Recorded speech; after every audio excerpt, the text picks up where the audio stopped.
quanto mais curiosos ficamos sobre as grandes incógnitas cósmicas, mais perguntas sem respostas nossas investigações do universo revelam. Indagar sobre a natureza de qualquer coisa, onde está, de onde veio e como surgiu, inevitavelmente o levará aos mesmos grandes mistérios, sobre a natureza e origem última do universo e tudo nele. No entanto, não importa o quão longe voltaremos, essas mesmas questões persistem sempre em permanecer. Em algum momento, as entidades que são nosso ponto de partida não existem necessariamente. Então, como elas surgiram? Eventualmente, você acabará na pergunta final: como algo surgiu do nada? Ok, você certamente recebe essa pergunta infinitamente, mas mesmo assim, devo perguntar: como algo, o universo, o Big Bang que seja, surgiu do nada? Essa é talvez uma das maiores questões de todas, porque é basicamente perguntar não apenas de onde tudo veio, mas como tudo isso surgiu em primeiro lugar. Aqui está o mais longe que a ciência nos levou, pelo menos até agora. Hoje, quando olhamos para o universo, o conjunto completo de observações que coletamos, mesmo com as incertezas conhecidas levadas em consideração, aponta para uma imagem notavelmente consistente. Nosso universo é feito de matéria, em vez de antimatéria. Obedece às mesmas leis da física em todos os lugares e em todos os momentos. E começou, pelo menos, como o conhecemos, com o Big Bang quente, há cerca de 13,8 bilhões de anos atrás. É governado pela relatividade geral, está se expandindo, esfriando e gravitando, e é dominado por uma energia escura, cerca de 68%, e matéria escura, cerca de 27%. Com material normal, neutrinos e radiação compondo o resto. Hoje, é claro, está cheio de galáxias, estrelas, planetas, elementos pesados e, em pelo menos um local, vida inteligente e tecnologicamente avançada. Essas estruturas nem sempre existiram, mas surgiram como resultado da evolução cósmica. Em um salto científico notável, cientistas do século XX foram capazes de reconhecer a linha do tempo de como o nosso universo passou de um universo predominantemente uniforme, desprovido de estrutura complexa e consistindo exclusivamente de hidrogênio e hélio, para um universo rico em estruturas que observamos hoje. Se começarmos a partir de hoje, podemos voltar no tempo e perguntar de onde veio qualquer estrutura individual ou componente dessa estrutura. Para cada resposta que obtemos, podemos perguntar: ok, mas de onde isso veio e como isso surgiu? Voltando até sermos forçados a responder: não sabemos, pelo menos, não ainda. Então, finalmente, podemos contemplar o que temos a perguntar: como isso surgiu e existe uma maneira de ter surgido do nada? Então, vamos começar. A vida que temos hoje vem de moléculas complexas, que devem ter surgido dos átomos da tabela periódica, os ingredientes brutos que compõem toda a matéria normal que temos hoje no universo. O universo não nasceu com esses átomos. Em vez disso, eles exigiram várias gerações de estrelas vivendo e morrendo, com as produções de suas reações nucleares reciclando em futuras gerações de estrelas. Sem isso, os planetas e a química complexa seriam uma impossibilidade.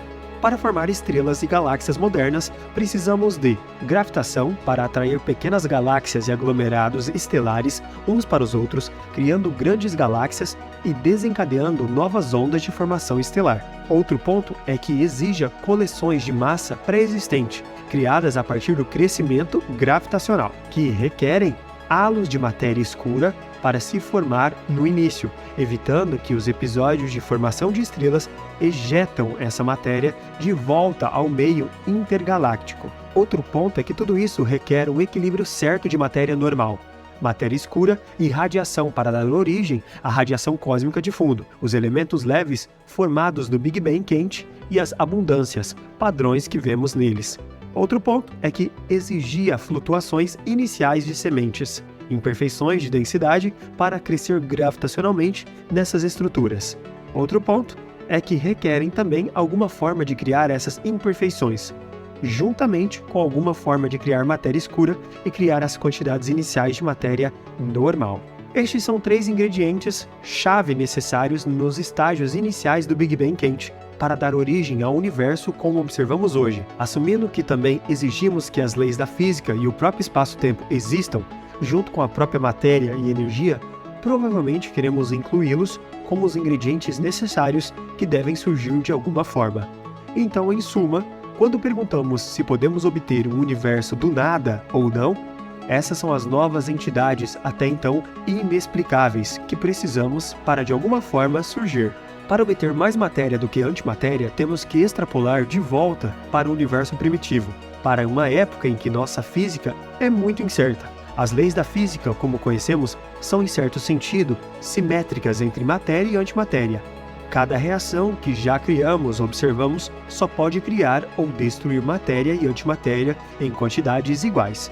Mas o universo que tínhamos, apesar de começar em um estudo incrivelmente quente e denso, onde a matéria e a antimatéria podiam ser criados em quantidade abundante e copiosas, deve ter tido alguma maneira de criar uma assimetria matéria ou antimatéria onde não existia inicialmente. Há muitas maneiras de fazer isso. Embora não saibamos qual cenário realmente ocorreu em nosso jovem universo, todas as formas de fazê-lo envolvem os seguintes 3 elementos. Número 1. Um conjunto de condições fora do equilíbrio, que surge naturalmente em um universo em expansão e resfriamento.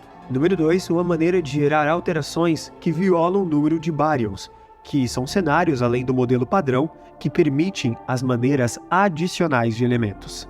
Número 3. E uma maneira de gerar violação de C e CP, suficiente para criar uma assimetria matéria e antimatéria em quantidades suficientemente grandes. O modelo padrão tem todos esses ingredientes, mas não o suficiente. Se você considerar o universo simétrico de matéria e antimatéria como um universo sem nada, então é quase garantido que o universo gerou algo do nada, embora não tenhamos certeza de como exatamente isso aconteceu.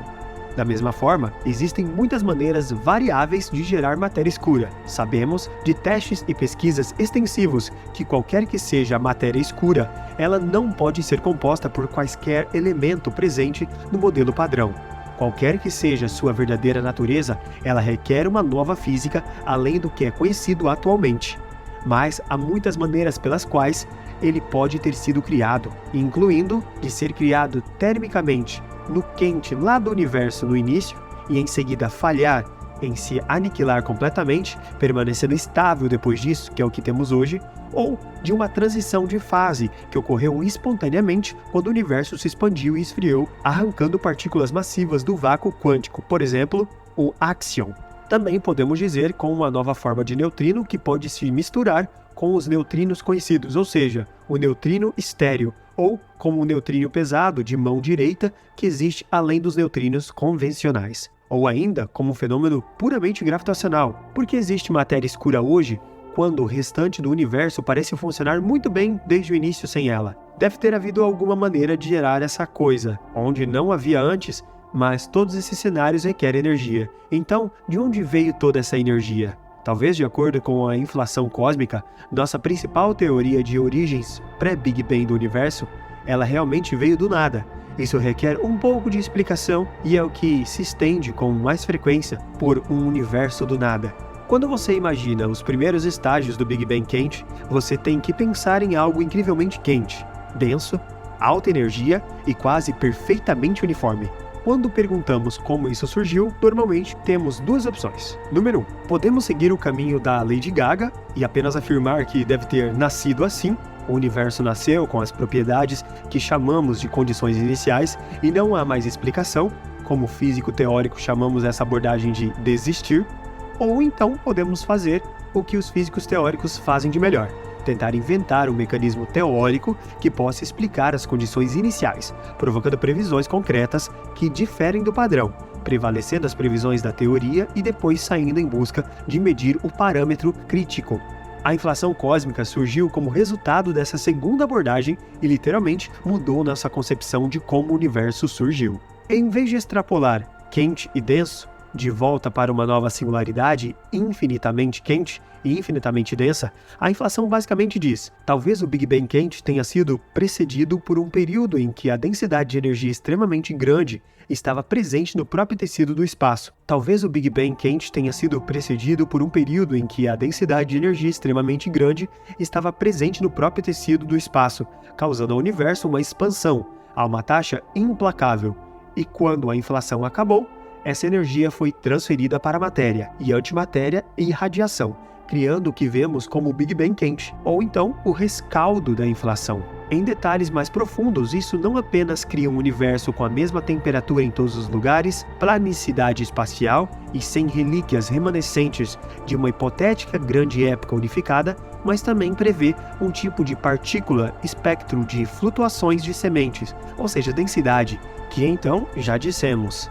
A partir do próprio espaço vazio, embora seja um espaço vazio preenchido por uma grande quantidade de energia de campo, um grande processo natural criou todo o universo observável, rico em estrutura, como vemos hoje. Essa é a grande ideia de obter um universo do nada, mas isso não é satisfatório para todos nós. Para uma grande fração das pessoas, o universo onde o espaço e o tempo ainda existem, junto com as leis da física, as constantes fundamentações e alguma energia de campo diferente de zero, inerente ao próprio tecido do espaço, é muito divorciado da ideia do nada.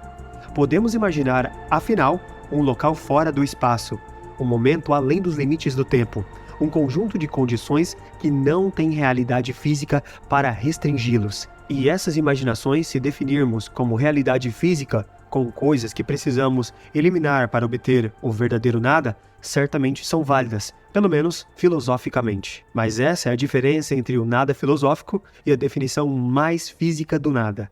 Existem 4 definições científicas do nada e todas são válidas, dependendo do seu contexto. Número 1. Uma época em que sua coisa de interesse não existia. Número 2. O vazio, que é o espaço físico. Número 3. O espaço-tempo, vazio no estado de menor energia possível. E 4. Tudo o que resta quando você tira todo o universo e as leis que o governam. Podemos dizer definitivamente que obtivemos um universo do nada, se usarmos as 2 primeiras definições. Não podemos dizer o mesmo se usarmos o terceiro, e infelizmente não sabemos o suficiente para dizer o que acontece se usarmos o quarto. Sem uma teoria física para descrever o que acontece fora do universo, e além das leis físicas do reino, o conceito de verdadeiro nada é fisicamente mal definido. No contexto da física, é impossível dar sentido a uma ideia de nada absoluto. Como o espaço-tempo pode surgir de um determinado local ou tempo, quando não há definição de local ou tempo sem ele? De onde surgem as regras que governam tudo isso? Os campos e as partículas? Essa linha de pensamento até assume que o espaço e o tempo e as próprias leis da física não eram eternos, quando na verdade podem ser. Quaisquer teoremas ou provas, em contrário, baseiam-se em pressupostos cuja validade não está solidamente estabelecido nas condições em que procuraríamos explicá-los. Se você aceitar uma definição física de nada, então sim, o universo como conhecemos parece ter surgido do nada. Mas se você deixar as restrições físicas para trás, certamente tudo sobre as nossas origens cósmicas definitivas desaparecerá. Infelizmente para todos nós, a inflação, por sua própria natureza, apaga qualquer informação que possa ser impressa de um estado pré-existente do nosso universo observável. Apesar da natureza ilimitada de nossa imaginação, só podemos tirar conclusões sobre assuntos para os quais testes envolvendo nossa realidade física podem ser construídos. Não importa quão logicamente sólida qualquer outra consideração possa ser incluída, uma noção do nada absoluto é apenas uma construção de nossas mentes.